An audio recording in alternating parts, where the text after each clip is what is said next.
오늘은 모든 것이 하나님의 은혜입니다 라는 제목으로 하나님 말씀 듣겠습니다. 모든 것이 하나님의 은혜입니다 라는 제목으로 하나님 말씀 듣겠습니다. 우리 좌우 옆 사람과 인사하겠습니다. 잘 오셨습니다. 잘하셨습니다. 예. 다시 한번 이번 고백할까요? 사랑합니다. 사랑합니다. 자매들, 형제들 좀 보면서 사랑합니다. 네, 여러분 주님의 이름으로 사랑하고 축복합니다. 요번에 한 번 더 이렇게 고백해 볼게요. 모든 것이 하나님의 은혜입니다. 같이 해볼까요? 모든 것이 하나님의 은혜입니다. 인사가 참 길죠? 그래요. 우리 정말 모든 것이 하나님입니다. 여러분, 질문해 보겠습니다. 우리가 방금 사랑합니다 고백했습니다. 여러분 정말 사랑합니까? 아멘. 아멘. 사랑하죠? 네, 좋아요. 좋습니다. 저도 사랑합니다, 여러분. 우리의 사랑 고백이 입으로만이 아닌 진짜 사랑의 고백이 되길 소망합니다. 이번에 다시 한번 묻습니다. 아까 마지막에 인사했죠. 모든 것이 하나님의 은혜입니다라고 했어요. 여러분 이 말에 동의합니까? 네, 동의합니다. 동의하십니까? 네, 그래요. 정말 하나님의 은혜입니다. 이 말은 정말 맞는 말입니다. 이 말은요 진리입니다. 정말 모든 것이 하나님의 은혜예요. 잘 생각해 보세요. 우리의 인생을 한번 생각해 보세요.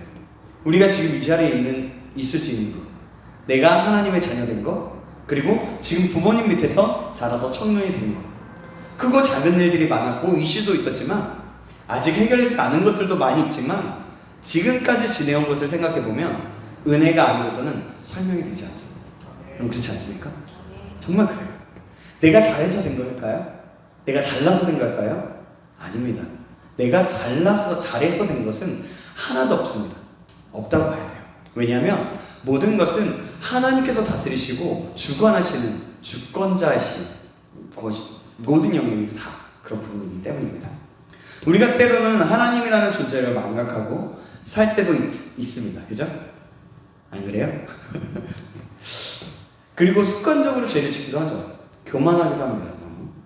그런데 여러분, 그때에도 우리 주님은요, 우리가 돌이켜 주님 품으로 돌아가기를 원하시는 그런 신실한 하나님이십니다. 그때마다 우리가 회개하고 돌아오면, 주님께 돌아가면 주님은 우리를 받아주시고 우리를 새롭게 하십니다. 우리 하나님은 그런 놀라운 분이세요. 아멘. 아멘. 그러기에 우리는 죄를 짓지 않도록 힘써야 합니다. 그 죄를 짓지 않을 수 있는 방법은 무엇일까요? 예수님을 생각하는 거예요. 예수님을 깊이 생각하는 겁니다. 이것이 바로 하나님의 은혜를 아는 사람들입니다. 그리고 더 나아가 우리가 예수님을 바라보며 살아야 합니다. 예수님이 내 옆에 있다라고 생각하고 내 앞에 내 곁에 있다라고 생각하고 예수님을 바라보는 거예요. 예수님 향해서 우리의 시선을 드리는 겁니다. 이렇게 예수님을 바라볼 때 우리는 예수님의 은혜를 잊지 않고 그 예수님이 하신 일과 예수님의 존재를 의식하고 알게 됩니다. 그리고 그 예수님과 함께 동행하며 살 수 있게 되는 거예요. 그럼 우리는요 주님의 은혜를 마음껏 누리며 살 수 있게 되는 것이죠. 그렇다면 우리에게는 소망이 있습니다. 왜냐하면 주님과 함께 하기 때문에, 또 주님께서 함께 하시기 때문에 소망 있는 삶을 살게 됩니다. 그 주 예수님을 깊이 생각하며 바라보시기 바랍니다. 그럼 우리의 삶은 하나님께서 주시는 참된 은혜의 삶을 살게 될 것입니다. 어떤 삶이 다가와도, 어떤 어려움이 다가와도 주님께서 주시는 은혜로 모든 것을 이길 수 있게 됩니다. 왜냐하면 주님께서 항상 함께 하시기 때문이죠. 주님께서 항상 함께 하셔도 사실은 우리가 어려움이 닥쳐오고 또 힘듦이 닥쳐오는 우리는 어때요? 그걸 이기기가 쉽지는 않아요. 그러나 우리 인간적으로 생각할 때 그건 절대로 쉽지 않지만 예수님을 바라보고 예수님께 시선을 두고 예수님과 함께 날마다 함께하며 나갈 때는 예수님이 내 옆에 있기 때문에, 주님이 나와 함께하기 때문에 모든 것을 이길 수 있는 주님께서 지혜를 주시고 은혜를 주시고 능력을 허락해 주시는 거예요. 여러분 이 사실을 꼭 기억하시기 바랍니다. 그러기에 다시 한번 주님의 이름을 축복합니다. 예수님, 여호수아는요, 자, 오늘 여호수아서를 다시 한번 읽습니다. 이제 나이가 많아서 세상을 떠날 때가 됐어요. 그래서 이스라엘의 지도자들에게 자신의 유언과도 같은 고별 설교를 하고 있습니다. 지난주에 여호수아의 유언의 말씀을 들어볼래요? 하면서 지난번에 여호수아 23장을 통해서 말씀을 나눴어요. 이제 계속해서 이어지고 있는 말씀이에요. 이스라엘 백성들은 출애굽을 하고 나서 광야 생활을 마치고 이제 가나안 땅에서 정착을 하며 살게 되었어요. 가나안에 살고 있는 그 족속들을 하나씩 무찌르면서 괴멸시키고 정착하며 살게 되었던 거죠. 그래서 이스라엘을 대적하고 위협할 존재들은 사라지게 되었어요. 그러나 문제가 하나 있었어요. 그것이 뭐였냐면 가나안 땅에서 살고 있었던 족속들이 아직 남아서 그 땅에서 함께 살게 되었다는 겁니다. 사실상 실제적인 어떠한 위협이나 힘을 가지고 있지는 않았어요. 겉으로는 큰 문제가 아닌 듯 보이지만 그들이 가지고 있었던 문화들과 그 배경들, 또 그리고 만연된 우상 숭배는 큰 문제가 되었습니다. 왜냐하면 가나안 사람들의 그 우상 숭배와 그 난잡한 문화는 그들의 삶 속에 녹아 있었기 때문이에요. 그들의 생각과 사고 속에 녹아 있었기에 그들과 같이 살아가다 보면 작은 영향일지도 모르겠지만 영향을 받을 수밖에 없었던 거죠. 그리고 그 작은 것들이 하나씩 모이기 시작하면 우리의 생각과 사고와 그 이스라엘 백성들의 생각과 사고와 그리고 우상 숭배가 이스라엘의 삶 속에 자연스럽게 아주 조금씩 갉아먹듯이 녹아 들어가서 가나안 사람들과 같이 될 수 있었기 때문이었습니다. 만약에 이스라엘 백성들이 그 가나안 사람들의 영향을 받아 우상 숭배와 죄가 가득한 그 문화에 빠지게 되고 그 죄에 빠지게 되면 하나님의 진노를 당하게 되어 있었어요. 결국 그래서 하나님의 백성으로 살아가지 못하고 망하게 될 수도 있었습니다. 오늘 본문 앞쪽에 여호수아서 23장 16절에 보면 이렇게 말씀하고 있어요. 제가 읽어드리겠습니다. 만일 너희가 너희의 하나님 여호와께서 너희에게 명령하신 언약을 범하고 가서 다른 신들을 섬겨 그들에게 절하면 여호와의 진노가 너희에게 미치리니 너희에게 주신 아름다운 땅에서 너희가 속히 멸망하리라 하니라. 뭐예요? 그래서 여호수아는요 자신이 하늘나라로 부르심을 받기 전에 이스라엘의 지도자들을 모아놓고 아주 중요한 일들을 당부하고 있는 겁니다. 23장에서는 모든 일이 하나님께서 함께 하셨음을 기억하라고 하였고 또 율법책에 기록된 그 말씀을 기억하고 순종하라고 당부했던 내용이었어요. 오늘 본문에서도요 이스라엘의 그 근본에 대해서 말하면서 다시 한번 이스라엘이 여기까지 올 수 있고 지금까지 존재할 수 있었던 것은 오직 하나님의 은혜로 하나님께서 함께 하셨기에 가능했다는 것을 상기시키고 있어요. 여러분, 사랑하는 여러분, 하나님께서 함께 하셨다는 것, 이것을 기억하는 것이 왜 중요한 것일까요? 왜 중요할까요? 이스라엘 백성들과 그 가나안 족속들의 뿌리가 다르기 때문입니다. 이들은 가나안 땅에서 함께 살게 됐어요. 겉으로 보기에는 아무런 차이가 없을 수 있습니다. 그러나 그들의 뿌리를 보면 완전히 다른 족속이었다는 것을 알 수가 있고 그 사실이 분명해지게 나타나게 돼요. 가나안 족속들을 한번 생각해 보세요. 가나안 족속들은요 타락해서 하나님을 떠나고 자기 마음대로 살았던 그런 존재들이었어요. 그래서 약탈과 힘과 어떤 돈과 그런 재산과 그런 것들로 모든 것을 다 해결할 수 있었어요. 그리고 모든 신들은요 자신들을 위해서 신을 만들었어요. 그 신들을 위한 나의 삶이 아니라 자기 자신들을 위해서 만들었다는 거예요. 바알과 아세라, 그들이 어떻습니까? 그들이 풍요의 신, 풍요를 줄 거라고 얘기하면서 그들과 그를 섬긴다고 하면서 그를 만들었던 거예요. 말하자면 또 그들은 어떠냐면 마귀를 선택한 백성들이라고 해도 과언이 아닌 존재였어요. 가나안 족속들은. 그러나 여러분 이스라엘 백성들은 어떻습니까? 하나님께서 구별하신 거룩한 백성이었어요. 하나님께서 그들을 손수 인도하셨고 함께 하셨습니다. 그런 의미에서 볼 때 이들은 엄연히 다른 존재라는 것을 알 수가 있는 거예요. 그렇기 때문에 이스라엘 백성들은요, 특별히 구별된 백성이므로 가나안 족속들에게 동화되어서는 안 되는 것이었어요. 하나님의 구별된 백성으로서의 그 정체성을 잊지 않고 살아야 했던 겁니다. 그러기 위해서는 두 가지를 결코 그들이 잊지 말아야 할 것이 있었습니다. 하나는요, 자신들이 하나님의 백성이라는 사실이에요. 아주 단순하죠, 이게 또 하나는 그들이 오직 하나님의 은혜로 살아왔다는 사실입니다. 사랑하는 여러분, 여러분은 특별히 다른 족속들과 다른 점이 있습니다. 다른 사람들과 그들이 여러분들이 미안해요. 이스라엘 백성들, 족속들, 그들이 하나님의 백성으로 구별되었다는 점이었어요. 그럼 그들이 하나님의 백성으로 구별된 시점이 언제부터였을까요, 여러분? 그것은요, 한번 돌아보면 있어요. 오늘 본문에 나오거든요. 그것들이 하나씩 훑어가면서 얘기하고 있습니다. 그것은 아브라함을 하나님께서 부르신 때부터였습니다. 하나님께서 아브라함을 부르실 때 아브라함은요, 다른 우상을 섬기고 있었어요. 오늘 본문 2절 말씀인데요, 한번 같이 볼까요? 2절 말씀 같이 한번 읽어보겠습니다. 시작. 여호수아가 모든 백성에게 이르되 이스라엘의 하나님 여호와께서 이같이 말씀하시기를 옛적에 너희의 조상들 곧 아브라함의 아버지 나홀의 아버지 데라가 강 저쪽에 거주하여 다른 신들을 섬겼으나. 여러분, 참 이상한 게 있습니다.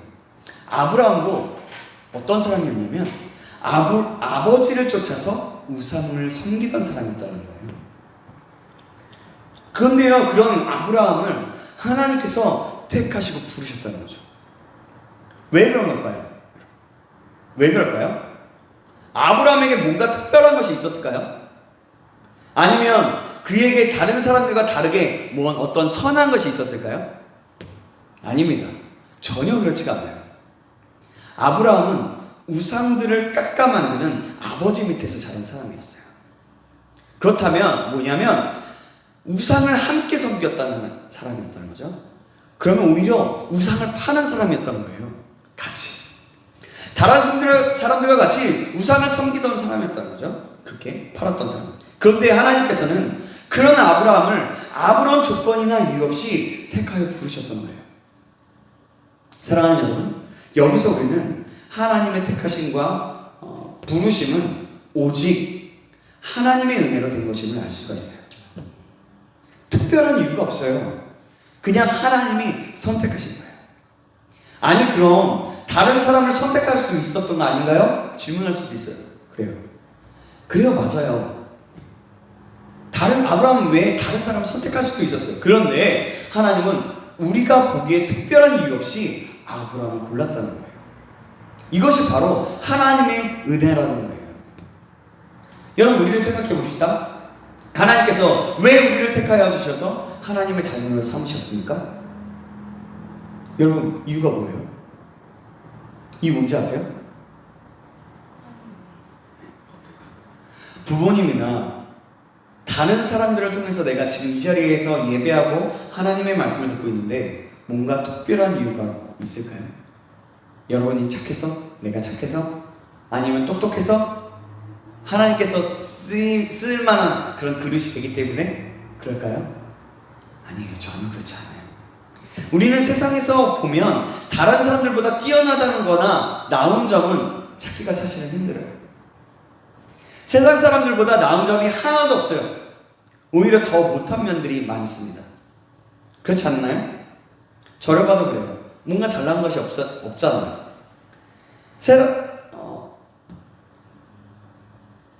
키도 작고요. 또 좀 여러 사람 앞에 서면요, 긴장하고 떨죠. 거기다가 버벅이죠. 여러분은 어떠세요? 여러분도 마찬가지 아닌가요? 몸이 연약하다거나 오히려 세상의 사람들보다 못한 면들이 더 많지 않습니까? 그런데 왜 하나님께서는 우리를 택하셔서 지금 이 자리에 있게 하셨을까요? 그것의 답은 하나입니다. 뭐냐면 아까 말씀해 주셨어요. 오직 하나님의 은혜라는 겁니다. 아멘. 내가 하나님의 자녀된 것, 오직 하나님의 은혜라고밖에 설명이 안 돼요. 물론 내가 복음을 받아들였으니까 라고 말할 수도 있겠죠. 그런데 여러분, 복음을 받아들일 수 있는 것도 내 생각과 내 마음대로 되는 것이 아니에요. 내 마음대로 예수님이 믿어지는 것도 아니고 하나님 믿어지는 것도 아니에요. 그것은 하나님께서 주시는 마음이거든요. 하나님께서 주셔야 내가 믿을 수 있고 예수님을 영접할 수가 있는 거예요. 우리가 이성으로는 믿어지지가 않기 때문이에요. 여러분, 생각해 보세요. 예수님이 나를 위해서 십자가에 돌아가셨다는 그 100년 전에, 120년, 100년 전, 100년, 2000년 전, 100년이 됐다. 그거는 우리 한국 기독교 역사고요. 2000년 이상의, 2000년이라는 그 전에 나를 위해서, 우리 자신을 위해서 십자가에 못 박혀 죽으셨대요. 여러분, 그것이 그냥 들었어요. 그것이 믿어진다라는 건요, 그 사실이 믿어진다는 것은요, 이성적으로 절대로 불가능해요. 예수님이 나랑 무슨 상관이에요? 예수님이 이스라엘 사람인데 나는 한국 사람인가? 이렇게 생각해 보세요. 이성으로 보면 절대로 믿을 수가 없어요. 그러나 우리가 믿을 수 있는 것은 오직 성령께서 우리의 마음을 역사하셔서 그것을 믿을 수 있다는 겁니다. 그래서 그것이 은혜라는 거예요. 사랑하는 여러분, 저와 여러분이 이 사실을 잊지 않고 기억하시기를 주님의 이름으로 축원합니다. 아멘. 우리가 결코 다른 사람들보다 잘났거나 착하거나 가치 있어서 택함을 받은 것이 아니에요. 이 모든 것이 바로 하나님의 은혜라는 겁니다. 그렇기에 우리는 절대로 교만하거나 자랑할 수도 없는 거예요.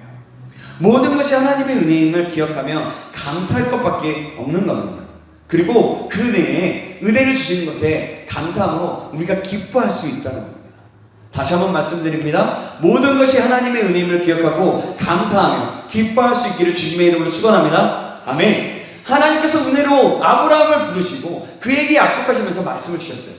그 약속은 무엇이냐면 아브라함의 자손이 큰 민족을 이루고 창대하게 할 것이고 가나안 땅을 그들에게 주시겠다고 약속하신 겁니다. 하나님은 그 약속을 이루심으로 아브라함이 100세가 될 때에 이삭을 주셨고 이삭에게는 에서와 야곱을 주셨고 야곱을 통해서 12아들을 주셨습니다. 야곱의 자손들이 애굽으로 들어가서 큰 민족을 이루게 하셨어요. 계속해서 점차 일어나가셨던 거죠. 하나님은 아브라함의 후손이 큰 민족으로 번성하게 될 것이라는 그 약속을 지키시고 이루셨던 것입니다.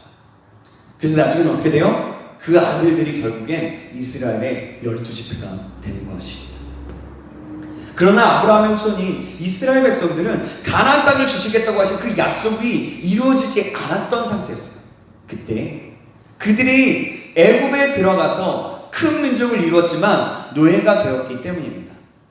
그 이삭들은 그때를 회상하는 거예요. 그런데 여러분, 그들을 노예에서 건지시고 구원하시기 위해 보낸 사람이 있었어요. 그가 누구죠? 바로 모세입니다. 모세를 보내셔서 바로에게 당당히 이스라엘을 내보내 달라고 요구하게 됩니다. 그렇게 하셨어요. 근데 바로는 모세의 말을 듣지 않았죠. 그래서 하나님께서 애굽에 그 10가지 대재앙을 내리시게 하십니다. 그 대재앙으로 인해서 비로소 이스라엘을 내보내게 되죠. 마지막에 장자가 죽은 그 재앙을 겪고 나서요 말이죠. 이스라엘이 마침내 그때에 해방되었다는 겁니다. 5절 말씀 함께 볼까요? 5절 말씀 제가 읽어볼게요. 내가 모세와 아론을 보내었고 또 애굽에 재앙을 내려나니 곧 내가 그들 가운데 행한 것과 같고 그 후에 너희를 인도하여 내었노라. 지금 여호수아가요 그 지도자들을 놓고 지금 말씀하고 있는 거예요. 그 예전에 회상을 하면서 약속과 우리가 어떻게 이 자리에 지금 있게 되었는지 얘기하고 있는 겁니다. 그런데 여러분 그렇게 재앙을 내려고 그 가운데 행한 것 후에 너희를 인도하셨다라고 얘기했어요. 그 재앙을 내리고 이스라엘 백성들이 구원받고 다시 한번 이스라엘 출애굽하고 나서 어떤 일이 벌어지죠? 바로 무슨 일이 이루어지냐면 바로의 마음이 강팍하게 되어서 다시 군대를 거느리고 이스라엘을 출격하게 됩니다. 이스라엘이 홍해 앞에 다다르게 되었을 때의 일입니다. 이스라엘은 그때 당시 어떻냐면 진퇴양난이었어요. 애굽의 군대에게 죽임을 당하거나 다시 돌아갈 수밖에 없는 그런 상황이었습니다. 그런데 그때 어떤 일이 벌어집니까? 어떤 일이 벌어져요? 바로 홍해가 앞에 있었어요. 어떤 일이 벌어질까요? 우리가 너무 잘 아는 거예요. 네? 그렇죠. 홍해가 갈라지는 놀라운 일이 벌어지게 됩니다. 그들은 갈라진 홍해를 마른 땅처럼 건너갈 수 있게 되었고, 이스라엘이 홍해를 다 건너자마자 다시 바닷물이 다 건너고 나서 모세가 지팡이를 들고 손을 들게 되었을 때 바닷물이 덮어지게 되면서 뒤따라오던 그 애굽의 군대가 모두 전멸되고 말았습니다. 그 물에 수장되고 말았어요. 하나님께서 그렇게 하신 거예요. 저는 이 사건을 보면 상상을 해보게 됩니다. 얼마나 놀라운 사건인지. 여러분 상상해보세요. 홍해 바다가 있어요. 정말 놀란 그 바다예요. 근데 그 뒤에는 군대, 병거를 타고 그 마차를 끌고 애굽의 군대들이 오고 있어요. 근데 여러분 그때 당시에 이스라엘 백성들이 뭐가 있었을까요? 자기가 들고 온 물건밖에 없었을 거 아니에요. 근데요, 모세가 딱 손을 들자마자 샥 갈라지면서 그 땅이, 여러분 물이 있었던 땅은요 지득이 있게 돼요. 바닥에 보면 지득이 있거나 질퍽질퍽하게 돼요. 근데요, 성경은 뭐라고 얘기하냐면 그 땅이 갈라져서 마른 땅처럼 건너게 됐더라고요. 아니 갈라졌는데 그 땅을 건넜대. 그리고 나서 건너고 나서 딱 모세가 손을 들었더니 수장되고 말았다는 거야. 이게 가능할까요? 정말 불가능한 일이에요. 이걸 상상해보면 놀랍다고 밖에 할 수 없는 사건이었어요. 자, 그럼 오늘 보면 6절에서 7절 말씀 함께 보시겠습니다. 제가 6절, 여러분 7절 읽으시겠습니다. 내가 너희의 조상들을 애굽에서 인도하여 내어 바다에 이르게 한즉 애굽 사람들이 병과 마병을 거느리고 너희 조상들을 홍해까지 쫓아오므로 너희의 조상들이 나 여호와께 부르짖기로 내가 너희와 애굽 사람들 사이에 흑암을 두고 바다를 이루어 그들을 덮었나니 내가 애굽 사람들 너희를 눈이 보았으며 또 너희가 많은 날을 광야에서 거주하였느니라. 아멘. 사랑하는 여러분, 이스라엘은 이렇게 애굽에서 건짐, 구원을 받았어요. 이 모든 일이 어떻게 이루어졌습니까? 아브라함의 후손인 이스라엘 백성이 힘이 있어서 그렇게 되었습니까? 아닙니다. 모든 것이 하나님의 은혜로 됐다는 거예요. 하나님의 은혜가 아니었다면 아브라함의 후손인 그 이스라엘이 400여 년 만에 그렇게 큰 민족이 될 수도 없었고요. 그리고 하나님의 은혜와 능력이 아니었다면 이스라엘은 애굽에서 구원을 받지 못했을 겁니다. 그래서 이 모든 것이 하나님의 은혜로 되었다는 겁니다. 사랑하는 여러분, 오늘을 사는 저와 여러분도 마찬가지입니다. 우리가 예수님을 믿고 구원받아서 지금 이 자리에 있고 하나님의 자녀가 된 것은 하나님께서 은혜를 베푸셨기 때문입니다. 우리는 스스로 뭔가를 해낼 수 없는 존재입니다. 해낼 수 있는 존재가 아니에요. 스스로의 힘으로는 하나님을 찾을 수도 없고요, 하나님을 알 수도 없고요, 하나님을 믿을 수가 없어요. 우리는 그런 존재예요. 절대로 우리의 힘으로 우리는 구원을 받을 수 없어요. 왜냐하면 우리는 죄 가운데 살아가는 죄인이었기 때문이에요. 아담과 하와가 죄를 범한 이후로 죄를 날마다 선택했던 그런 존재였기 때문이죠. 그런 우리에게 하나님께서는 어떻게 하셨어요? 독생자 예수 그리스도를 보내셔서 우리의 죄를 사하시기 위해서 십자가에서 죽게 하시고 부활하게 하셨습니다. 우리에게 이 예수님을 믿게 하시고 구원을 허락하신 겁니다. 이 모든 것이 뭐라고요? 은혜예요. 하나님의 은혜입니다. 다시 한번 주님의 이름으로 축복합니다. 이 사실을 잊지 않고 꼭 기억하시길 주님의 이름으로 축원합니다. 아멘. 이스라엘은요, 하나님의 은혜로 홍해를 건너는 그 구원을 경험하고 가나안 땅으로 갑니다. 가는 그 여정 속에는 광야가 있었는데 광야는 거칠고 황야하고 메말라서 사람이 살 수 없는 곳이었어요. 그들은 400여 년의 그 기간 동안에 노예 생활을 했기 때문에 광야에서 그 많은 사람들이 어떤 방향으로 나아가야 하는지도 알지 못했습니다. 그리고 하나님께서는 그런 이스라엘을 낮에는 구름 기둥과 밤에는 불 기둥으로 인도하셨고 보호하셨고 인도해 주셨고 하늘에서 만나와 맥시라기와 그 또한 때로는 반석을 치게 하시면서 물이 필요할 때에 생수가 솟아나게 하셔서 마실 수 있게 하셨습니다. 여러분 아무것도 없었고요. 갈 바를 알지 못했던 그들을 그렇게 광야에서 40년 동안 살아갈 수 있게 하셨던 겁니다. 그 성경에 보면 발이 헤어지도 않고 옷이 헤어지도 않고 신발이 어쨌든 신발도 헤어지도 않았다라고 이렇게 제가 갑자기 생각 안 나서 어쨌든 옷이 헤어지지도 않았어요. 그렇게 40년 동안 살았던 거예요. 200만 명이라는 그렇게 많은 큰 무리가 그렇게 살 수 있었던 것은 어떻게 된 것입니까? 바로 하나님의 은혜였다는 거죠. 하나님의 은혜와 기적이 아니고서는 그들이 그렇게 살 수가 없었다는 겁니다. 하나님은 또 그들에게 이렇게 어떻게 인도하셨는지 말씀합니다. 8절에서 10절 말씀 보시겠습니다. 제가 8절 여러분이 9절 말씀 10절을 같이 읽겠습니다. 내가 또 너희를 인도하여 요단 저쪽에 거주하는 아모리 족속의 땅으로 들어가게 하매 그들이 너희와 싸우기로 내가 그들을 너희 손에 넘겨주매 너희가 그 땅을 점령하였고 나는 그들을 너희 앞에 멸절시켰으며 룹볼의 아들 발락이 일어나 이스라엘과 싸우더니 사람을 보내어 부올의 아들 발람을 불러다가 너희를 저주하게 하려 하였으나 같이 읽겠습니다. 내가 발람을 위해 듣기를 원하지 아니하였으므로 그가 오히려 너희를 축복하였고 나는 너희를 그의 손에서 건져내었으며 아모리 족속의 땅을 들어가게 하시고 그 땅을 점령케 하시며 멸절시키고 하나님께서 이스라엘과 함께하는 것을 안 발락은 자신들의 힘으로는 이스라엘을 이길 수 없다고 생각하여서 그 당시에 유명했던 그 발람 선지자를 불러다가 이스라엘 저주하게 하였습니다. 그러나 하나님께서는 그 발람이 이스라엘 저주하지 못하게 하시고 오히려 축복하게 하셨죠. 사랑하는 여러분, 이스라엘이 이렇게 40년의 광야 생활은 기적의 연속이었어요.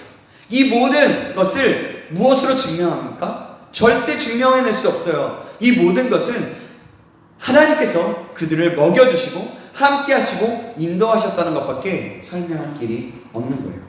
그래서 이 모든 것이 하나님의 은혜라고 말하는 겁니다. 여러분 계속해서 말씀하고 있어요.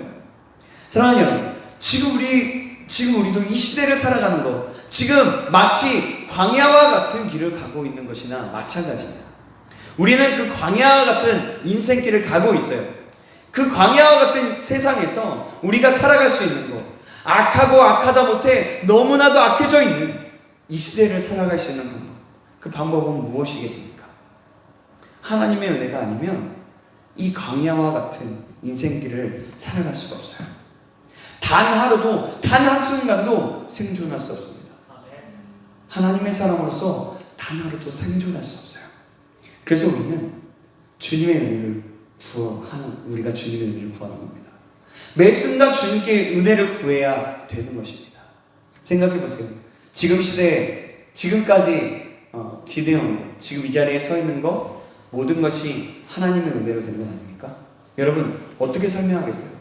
하나님의 은혜가 아니었으면 지금 내가 있을 수 없었어요.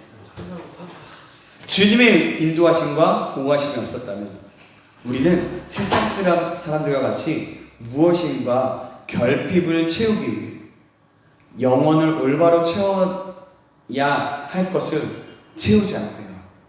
그 결핍을 채우기 위해 우리의 영혼도 팔기도 하고 돈으로서 이성으로서 채우게 하기를 원하고 또 잘못된 동성연애로 또 지금 현재 이슈가 되고 있는 그 마약에 중독될 수도 있고 그 정말 칠흑과 같은 어둠 가운데 살아갈 수밖에 없는 겁니다.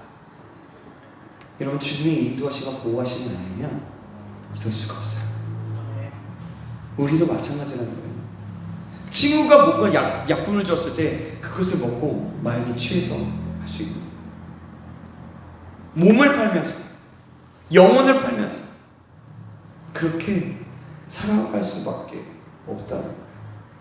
이 세상에서 세상 사람들이 자신을 지키려고 노력하지만 그 선하게 살려고 노력하지만 그 선함은요, 한계가 있는 거예요. 언제 어떻게 넘어질 수 있다는 겁니다. 사실은 우리도 마찬가지예요. 하나님의 은혜가 없고 인도하심이 없으면요, 내가 하나님과 충만한 관계 속에 있지 않으면요, 나도 넘어질 수 있더라고요. 모두가. 우리는 오직 하나님의 은혜로 살아왔고 앞으로도 하나님의 은혜를 구하며 하나님의 은혜로 살아가게 될 것입니다. 아멘. 이 사실을 꼭 기억하시기 바랍니다. 이스라엘은 마침내 광야 생활을 마치고 가나안 땅에 들어오게 됩니다. 그러나 그들이 그 땅에 들어갔을 때 기다리고 있었던 것은 뭐였냐면 전쟁이었어요. 우리가 알다시피 가나안에는 강하고 전쟁에 능한 족속들이 살고 있었습니다. 그들의 성읍은 인간적으로 생각할 때 크고 견고해서 도저히 함락시킬 수 없었습니다. 여리고성을 생각해 보세요. 그 두께가 얼마나 두꺼웠냐고요. 그래서 사람들이 그때 당시에 사람의 힘으로서 그 여리고성을 무너뜨릴 수가 없었어요. 그러나 하나님의 은혜로 하나님께서 함께 하셨고 하나님 명령하신 대로 순종했을 때 그 여리고성은 무너지게 되었던 거죠. 이스라엘 백성들은 원래 전쟁 경험도 없었고 무기를 제대로 갖출 수 없었던 사람이에요. 자기 힘으로는 도저히 할 수가 없었어요. 그러나 이 모든 것을 하나님께서 함께 하셨고 하나님이 인도하셨고 하나님의 은혜로 되었다는 것입니다. 오늘 보면 11절 말씀입니다. 제가 읽겠습니다. 너희가 요단을 건너 여리고에 이르즉 여리고 주민들 곧 아모리 족속, 브리스 족속, 가나안 족속, 헤브 족속, 기르가스 족속과 히위 족속과 여부스 족속이 너희와 싸우기로 내가 그들을 너희의 손에 넘겨주었으며, 하나님께서는 이스라엘 자손들이 적들과 싸우러 가기 전에 벌써 왕벌들을 보내셨다라고 말씀하고 있습니다. 12절 말씀이에요. 제가 또 읽겠습니다. 내가 왕벌을 너희 앞에 보내어 그 아모리 족속의 두 왕을 너희 앞에서 쫓아내게 하였나니 너희의 칼이나 너희의 활로써 이같이 한 것이 아니며. 여기서 왕벌이 무엇을 의미하는지는 확실치는 않습니다. 아마도 하나님께서 가나안 족속들에게 큰 두려움을 주시기 위해서 이스라엘과 감히 싸울 엄두도 내지 못하게 하신 것이라고 짐작할 수 있는 거예요. 왕벌이라고 하지만 그 왕벌이 진짜 왕벌일 수 있고요. 또한 그렇게 두려움을 엄두도 내지 못하게 하신 것이라고 짐작한다는 거죠. 여호수아 5장 1절에 보면 이런 말씀이 있어요. 요단 서편의 아모리 사람의 모든 왕과 해변의 가나안 사람의 모든 왕이 여호와께서 요단물을 이스라엘 자손들 앞에서 말리시고 우리를 건너게 하셨음을 듣고 마음이 녹았고 이스라엘 자손들의 연고로 정신을 잃었더라 라고 말씀하고 있죠. 결국 이스라엘은 강하고 전쟁에 능한 가나안 족속들을 모두 정복했습니다. 이 놀라운 일들이 어떻게 이루어졌습니까? 그것 또한 이스라엘의 능력과 지혜와 노력으로 된 것이 아니었다는 거예요. 바로 하나님께서 그들과 함께 싸우셨기 때문에 가능했다는 겁니다. 오늘 우리도 영적 전쟁 한가운데서 전쟁을 하고 있습니다. 육신적으로도 치열하게 전쟁을 치르며 살아가고 있어요. 여러분 생각해 보세요. 우리는 연약해서 늘 죄를 짓고 넘어지잖아요. 세상에서도 미련하게 행하여서 실패하기에 일쑤입니다. 그럼에도 불구하고 우리는 죄를 이기고 최후의 승리를 얻을 것이고 세상에서 능히 승리하게 될 것입니다.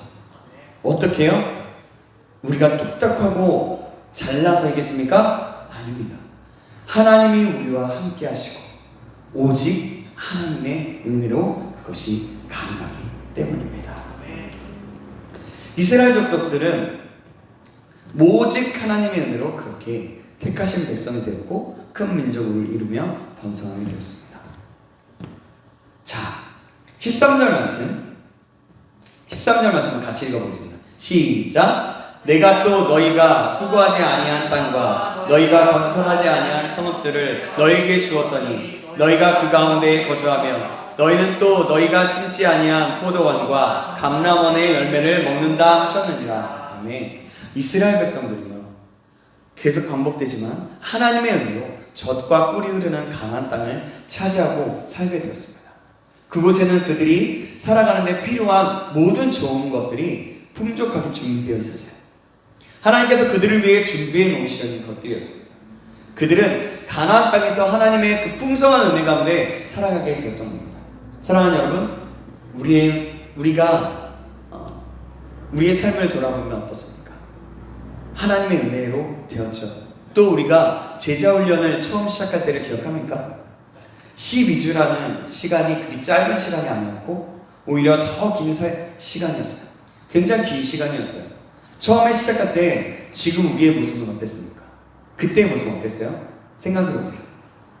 우리는 생각이 바뀌었다는 것을 알 수가 있어요.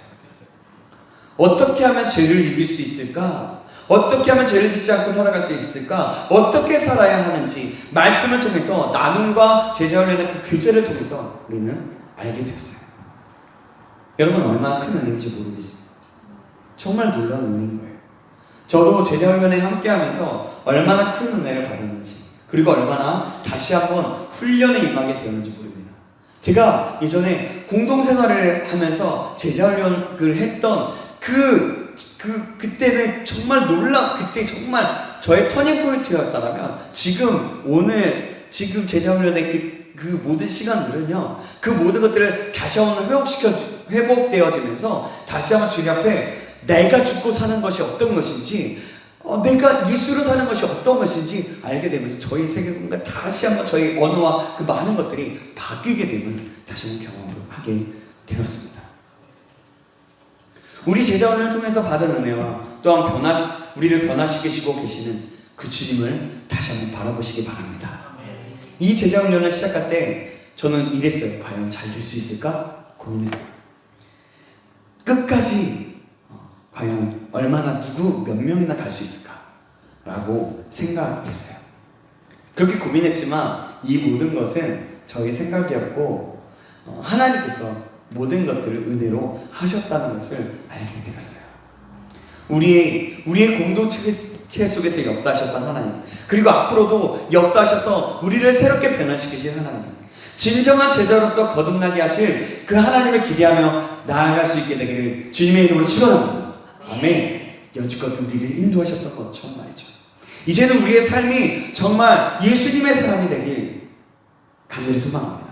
진정한 제자로서의 삶을 살게 되기를 다시 한번 간절히 소망합니다. 나는 죽고 오직 예수로 살아가는 삶, 그 삶을 살아가는 저와 여러분 되시기를 주님의 이름으로 축원합니다. 이 모든 은혜를 주신 하나님을 기대하면서 말이죠. 아멘. 기도하겠습니다. 하나님 아버지 감사합니다. 오늘도 깨닫는 은혜를 주시면 감사합니다. 오늘은 말씀에 이스라엘에게 역사하셨던 하나님은 지금 우리에게도 역사하시는 하나님이라는 것을 알게 됩니다. 하나님, 이스라엘을 가나안으로 가게 하신 놀라우신 그 신실하심과 지금 우리가 이 자리에 있게 하시고 새롭게 하신 그 하나님을 바라보니 하나님 그 모든 것들 가운데 계속해서 은혜를 역사하여 주옵소서. 이 모든 것이 하나님의 은혜임을 다시 한번 고백합니다. 우리의 삶에 이 하나님의 은혜가 날마다 넘쳐나게 하시고 하나님 그 은혜로 은혜 받은 자처럼 살아가게 하여 주옵소서. 주님 닮은 삶, 나는 죽고 예수로 살아가는 삶, 살아갈 수 있도록 인도하여 주시옵소서. 살아계신 우리 구주 예수 그리스도의 이름으로 기도합나이다. 아멘. 이 시간 함께 주님 다시 오실 때까지 함께 찬양하시면서 우리가 다시 한번 믿음을 가지고 기도했으면 좋겠습니다. 우리가 존재할 수 있는 그것 모두 다 무엇 때문이라고요? 하나님의 은혜 때문입니다. 우리가 그 하나님의 은혜를 기억하고 그 하나님의 은혜를 받은 자처럼 살아갈 수 있도록 내가 주님 다시 오실 때 내가 예수로 사는 삶, 오직 예수 그리스도의 이름으로 살아가서 나는 죽고 나의 육신과 나의 모든 것들은 나타내지 않고 오직 예수님만 나타내는 삶, 그 은혜 받은 자처럼 살아가는 삶, 제자로서의 삶을 사는 삶, 살아갈 수 있도록 인도해 달라고 우리 간절한 마음으로 찬양 또한 기도하며 나갔으면 좋겠습니다. 주님 다시 오실 때까지, 주님 다시 오실 때까지 나는 이 길을 가리라. 좁은 물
기도했습니다. 우리가 찬양하고 기도했습니다. 하나님, 여호수아 24장 1절에서 13절 말씀을 통해서 하나님, 이스라엘 백성들을 이끄셨던 그 모든 삶, 가나안 땅을 정복하게 하시는 것, 그 모든 것이 하나님의 은혜였다라는 사실을 우리가 또한 더 깊이 생각해 보며 상고해 보았습니다. 하나님, 우리의 삶 또한 지금 돌아볼 때 하나님의 은혜가 아니었으면 설명할 길이 없음을 고백합니다. 하나님, 정말 우리가 그래서 그것들을 기억하고 하나님, 정말 은혜받은 자처럼 살아갈 수 있도록 도와주옵소서. 제자훈련 속에서 임하였고 제자훈련 속에서 우리의 삶과 우리의 생각과 우리의 모든 것들이 바뀌었던 그것들을 기억하고 오직 나는 죽고 예수로 살아갈 수 있도록 주님 인도하여 주옵소서. 주님이 다시 오실 때까지, 하나님, 우리가 이 세상에 존재할 때까지 아버지, 우리의 삶을 들여서, 우리의 모든 것을 들여서 진정한 예수님의 제자된 삶, 아버지, 나는 죽고 예수로 사는 삶 살아갈 수 있도록 은혜 위에 은혜를 더하여 주시옵소서. 모든 것을 주님께 맡깁니다. 살아계신 예수님의 이름으로 기도합니다. 아멘.